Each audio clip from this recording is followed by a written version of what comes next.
Fala galera, beleza? Aqui é Diego Ribeiro, fotógrafo e colunista da coluna Verdade da revista digital NNA. A gravação do Giro da Quebrada aconteceu no Conselho Tutelar do Jardim São Luís, na sexta-feira, com o nosso jornalista e editor Danilo Cardoso. Por motivos de ausência de uma das conselheiras, que é a senhora Valquíria, que são em 5 pessoas do conselheiro, ela não pôde fazer a gravação por conta de trabalhos externos.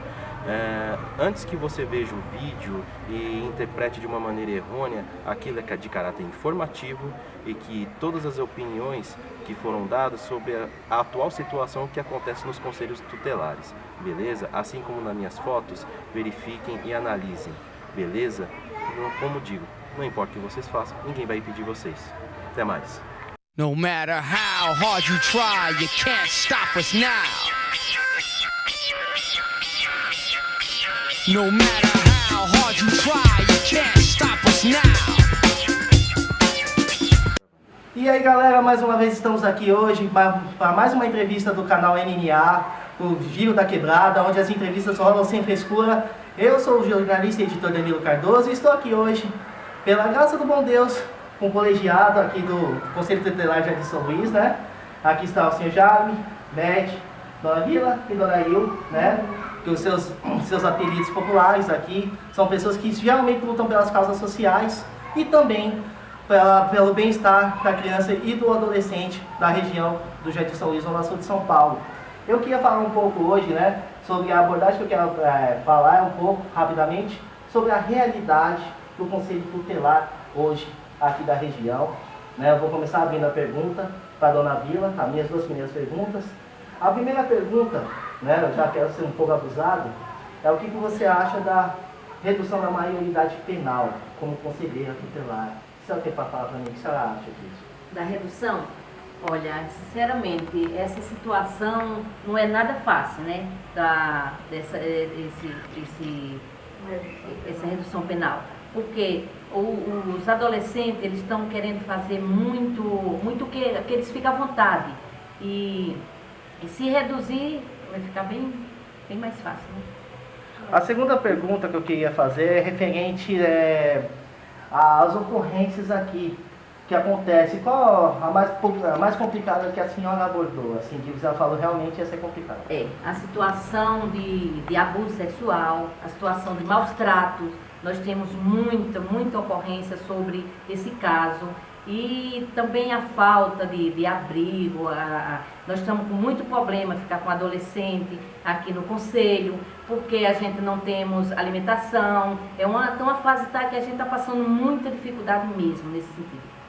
Agora, a minha pergunta para a Dona Il, que eu quero fazer, sobre, no caso, adolescentes homossexuais, né?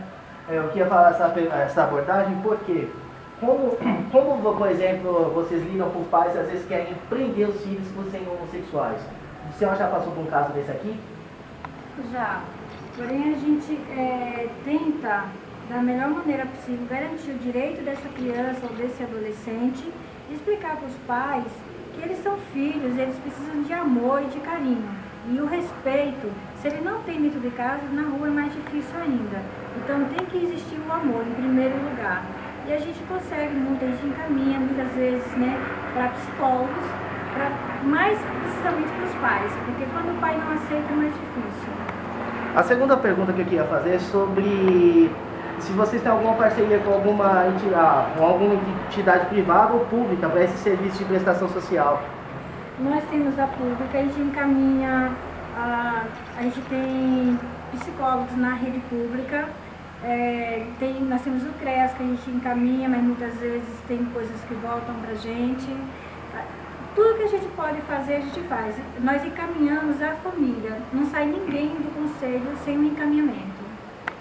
Dona Beth, a pergunta que eu queria saber é a seguinte, que eu acho bem coerente. E no caso, quando vem pais idosos, né, fazer denúncias de agressão dos filhos, como vocês abordam? Ultimamente aqui está vindo muito pouco de pais idosos que não tem. Eu mesmo, como conselheira, ainda não foi abordado esse assunto comigo, porque ainda não passou por mim nenhum pai chegando aqui dizendo que está sendo agredido pelos filhos mais junto, entendeu? Eu já, ó, essa situação aqui comigo, conselheira Elizabeth, ainda não foi abordada. Anteriormente, né, até mesmo o Jaime comentou comigo, falou que vocês recebem muitas ligações de informações, até pessoas vêm procurar informações. Vocês recebem trotes telefônicos? Sim. Muitos trotes telefônicos. É que as pessoas não têm consciência daqueles trotes que pode destruir um atendimento legal, sabe? É muita denúncia também falsa, é muita coisa assim. Trote é o mais... A denúncia também, tem muitas que chega aqui a denúncia. A mãe está matando os filhos, não sei o que, não tem comida, não tem nada na casa. A gente deixa o dia do atendimento, vai lá fazer a visita, quando chegar não tem nada daquilo que está acontecendo. É que eu discuto com você e vou te prejudicar com teus filhos, entendeu? É esse mais ou menos o tipo de situação.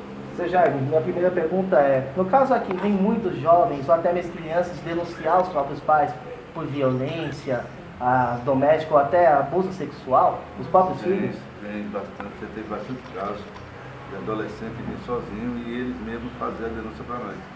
E a gente vai averiguar, às vezes faz a notificação, dependendo do caso. Aí quando vem a mãe, casos que a gente constata através da própria mãe. E aí a gente tenta fazer o papel do conselho, né? Até para encaminhar para trabalho psicólogo, né? Para fazer um cuidado maior com a família, né? Quando o caso não chega a um extremo. Chega no extremo, aí a gente vai ter que fazer encaminhamento mais sério de proteção mesmo. Quando acontece casos que tem que chegar a tirar a criança da família ou o adolescente do meio familiar. Recentemente, essa semana mesmo, nós tivemos um caso assim. Um adolescente que tivemos que tirar do meio porque o conflito estava num nível muito elevado. Segunda pergunta que eu queria falar, até mesmo nós conversamos um pouco sobre isso, é sobre a abordagem das tecnologias, né? Como vocês conselheiros lidam com isso, por exemplo, quando o pai vem aqui e, por exemplo, fala, nossa, meu filho vive no computador, vive no Facebook, que tipo de aconselhamento vocês falam? E qual a sua visão, né, sobre isso, sobre as redes sociais, na verdade? David, eu acho que tudo que é moderno, abre os pais também se aprimorar.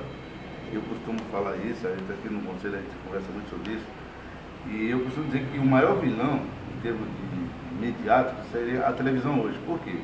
Porque ela vem de um meio onde ela determina o que aquele jovem, aquela criança vê, seja na linha do consumismo, seja na linha cultural, mas é determinado.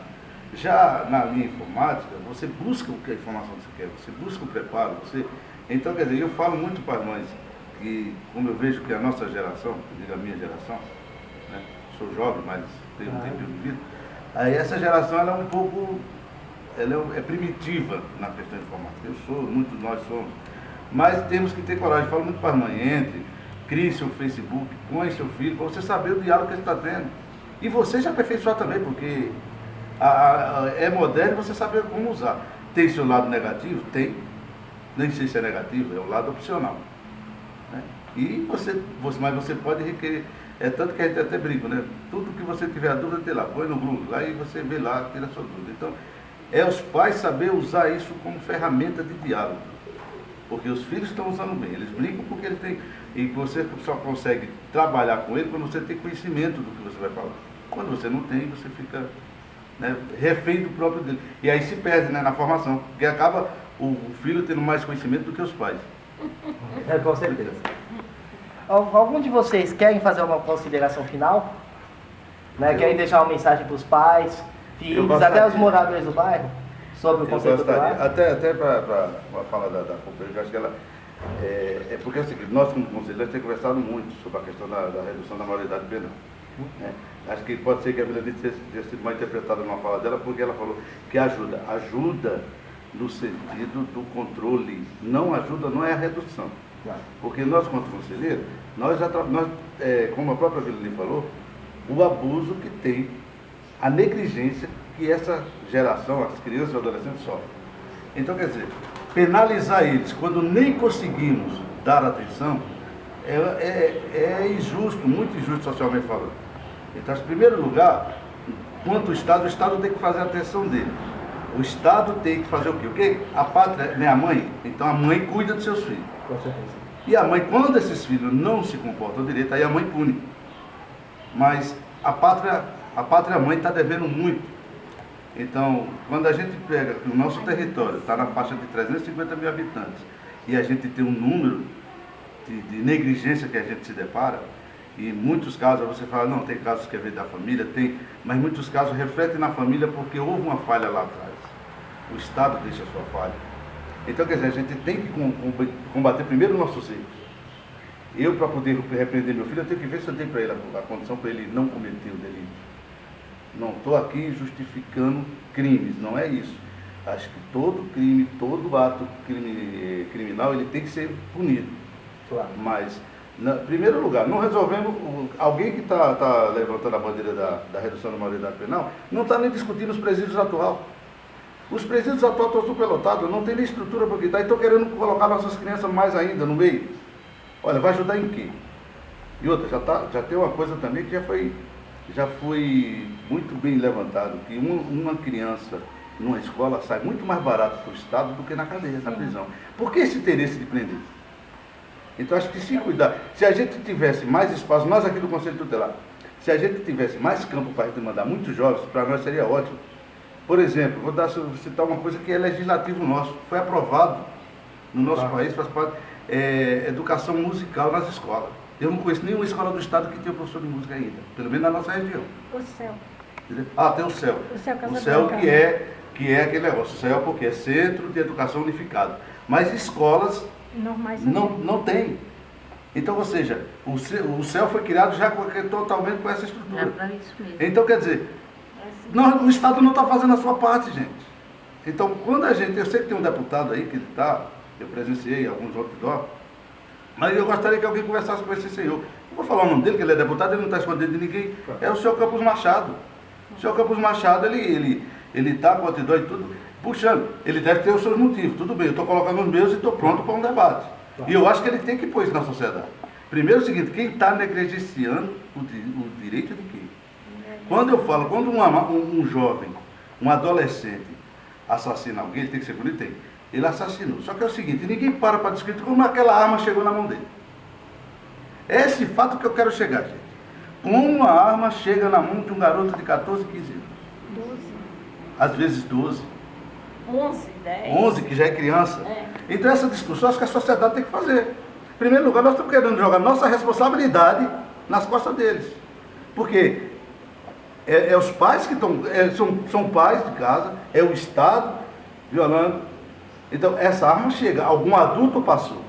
Ele não chega, ele não tem acesso fácil. Então vamos fazer essa discussão, gente. Não é simplesmente punir, não. Para punir, a gente tem que saber nos punir também. Essa é uma preocupação que eu tenho socialmente. Eu acho que é uma preocupação de todos os conselheiros, todo mundo que tem essa preocupação aqui. Porque é proteger nossas crianças e nossos adolescentes. Punir eles. Eles já são punidos quando nascem, mas eles nasceram numa pobreza. Nascer em determinado lugar que nasce aqui, como a gente vê, como teve nossos companheiros aqui, a gente sabe, quando a gente faz alguma visita. A companheira Vilani mesmo teve uma visita ontem, que ela chegou e falou, Jaime do céu, como é que pode alguém viver daquele jeito? Então, quer dizer, já é punido. Cadê as políticas Entendeu? públicas que estão então, aí quer para dizer, ajudar? se você não resolve o problema básico, você quer resolver depois. Você cria um problema. Primeiro nós temos que uma criança, quando ela... Ninguém nasce bandido, gente. Ninguém nasce bandido. Isso é verdade. Você nasce cidadão. Você se torna. E o que te leva a fazer? A convivência. Então, primeiro o Estado, eu acho que a nossa preocupação tem que ser primeiro o quê? O que podemos fazer para salvá-los? E aí, é igual um pai, eu sou pai, sou avô, e eu me preocupo muito o quê? É a formação que eu posso dar para os meus filhos. Porque depois que eu dou para eles, eu posso cobrar deles. Agora, quando é muito fácil, né? Você só cobra e você fez o quê? Para que esse mundo fosse melhor. Obrigado. Ok.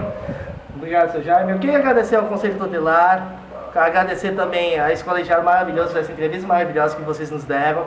Quero agradecer também você, internauta, que já está acompanhando nosso canal, que possa compartilhar nas redes sociais, dê aquele like gostoso no nosso vídeo, se inscreva no nosso canal. Eu quero que possa prolongar meu trabalho com vocês mais vezes do Conselho Tutelar e com você que vem nos assistindo e acompanhando nosso site, né? Vão lá no Facebook também, no Twitter, onde nós estamos cadastrados.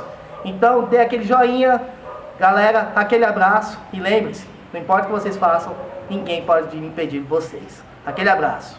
Olha.